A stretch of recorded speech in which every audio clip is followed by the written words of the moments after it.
So we have some canola oil warming up on our cast iron frying pan over this fire, and basically we're going to get to making our bannock. So what we have in here in our bowl is 2 cups, maybe 1.5 cups, maybe 2 cups of flour, and then to that it's just really simple ingredients. It's about 1 tablespoon of baking powder, 1/2 teaspoon of salt, and then 1 tablespoon of sugar. So into that it goes, and give it a good stir, and there's really no fat in this. You can add some fat, whether it's butter or more oil in it, but it really doesn't need to. And then from there, basically, we're going to add some water. And this is really, you kind of have to eyeball what you're doing here. So with this amount, I would say add about 1/2 cup or so. You don't want your dough to be too sticky, and you don't want your dough to be too dry. I'm going to add a little bit more water. So as you can see, it's starting to come together a little bit, and everything is really, really cold out here. So I think that's going to be good. I'm going to put this aside, and I'm going to give it a really good stir and see if it'll come together. So that's exactly the kind of consistency you want. You want all that flour and stuff to grab up from the bottom of the bowl and start sort of forming one consistent ball of dough. You know, I'm just going to give it one tiny little more splash, and I think that'll do the trick. And there we have it. So that's what our dough looks like, and what you can do from here is you could basically put it together and drop it in your oil, and it would be just fine. But we are going to add some Saskatoons. We had an amazing crop of Saskatoons this summer. You can add as few or as many as you want, just to give it a nice little bit of sweetness.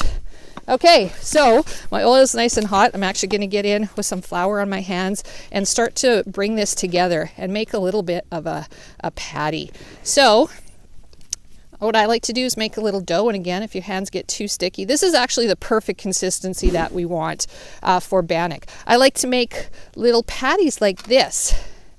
Find they cook a little bit quicker when they're flatter, and they're really cute. So that's what you want to do. You want to end up with something like that looks like this. And then you're going to go over to your oil, and there is a bit of a trick to see when oil is hot enough. I have in my hands here a little bit of flour, and see when you sprinkle that the flour in the oil, it gets really sparkly. That's what you want. So basically into the hot oil those go, and they are not going to take very long to cook at all. So the reason it's popping like that is because of the Saskatoons. Saskatoons have a lot of moisture in them. So once they get that oil going, they are going to let go of some of that moisture and pop a little bit in your oil. No problem. Keep an eye on them. As you can see, things are looking really nice. I have another one here that I'm going to slide into the oil nice and easily. Give it a little push.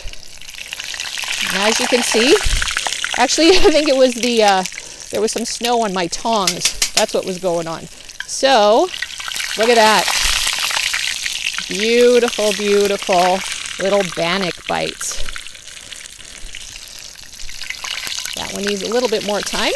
We're going to make up another one here, just to show you how easy this is. And of course, you can do this in your house. You don't have to do it outside.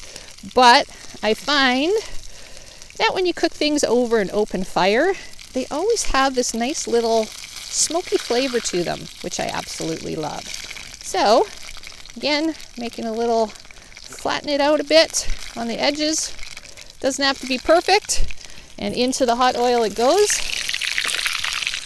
And I think our other one is going to be ready to flip. Those look really, really beautiful. So again, they take about maybe 2 to 3 minutes on each side. Flip them out. Once they come out of the oil, they're absolutely delicious to eat really, really quickly. You can slather them with some butter, maybe some strawberry jam, and they will be absolutely delicious. So we're going to go in and flip that last one over.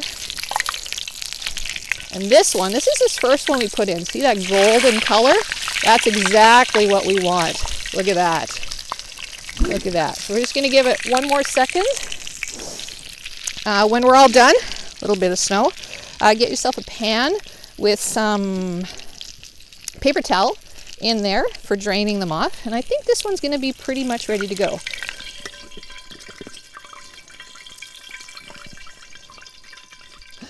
So we have this beautiful, beautiful plate of Saskatoon Bannock. Smells absolutely delicious, and I can't wait to dig in. So just a few tips about when you're cooking over an open fire. Remember, you're cooking over an open fire, so safety first, obviously. That cast iron pan that we cooked in gets really, really hot, and you actually might have to move your pan to a hot spot or a cooler spot across your fire, depending, on how things are cooking. And like I said, always have a cloth or a leather glove to do that with. So let's talk a little bit about Bannock.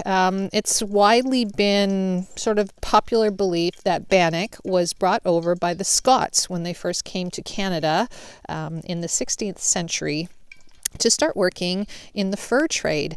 And that certainly could be the case, but some recent research has actually sort of indicated that maybe the indigenous people who lived here were probably doing something similar to Bannock before the arrival of the Scots. They would very likely use corn and grind it up and cook it over an open fire.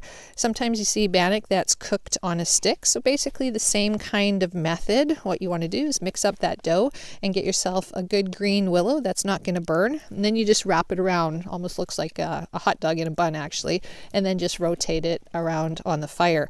It's a really fun thing to do with kids, actually.